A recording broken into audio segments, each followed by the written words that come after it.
15 ఏళ్ళలో ప్రత్యేక హోదా అన్నది నువ్వే, పాచిపోయిన లడ్డూలు అన్నది నువ్వే, కమ్యూనిస్ట్కి జై అన్నది నువ్వే, వెంటనే బీజేపీని అతుక్కున్నది కూడా నువ్వే. ఉత్తరాది అహంకారమా అని అన్నది నువ్వే, ఇప్పుడు అక్కడికి వెళ్ళి ప్రచారం చేసేది నువ్వే. మన నుడి మన నది అనేది నువ్వే, ఆ తర్వాత బహుభాష అనేది నువ్వే, హిందీ గోబ్యాగ్ అన్నది నువ్వే, హిందీ శుద్ధం అనేది నువ్వే, ఇంగ్లీష్ని వద్దన్నది నువ్వే, ఇప్పుడు హిందీ కావాలంటున్నది నువ్వే. కులాలు లేని రాజకీయం అనేది నువ్వే, కుల భావంతోన ఓట్లు వేయమనేది నువ్వే, విప్లవం అని ఊగింది నువ్వే, ఇప్పుడు సనాతనం అని అరుస్తున్నది నువ్వే.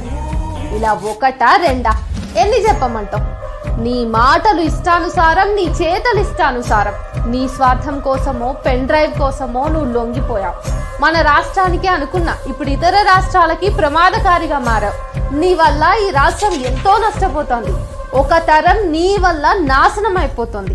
నువ్వు ఈ సమాజానికి ఎంత చీడ పురుగో మేధావి వర్గం ఆందోళన చెందుతోంది.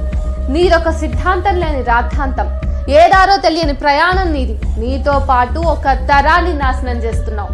నువ్వు సమాజానికి ఏం చెప్పలేను నేను ఇంకా.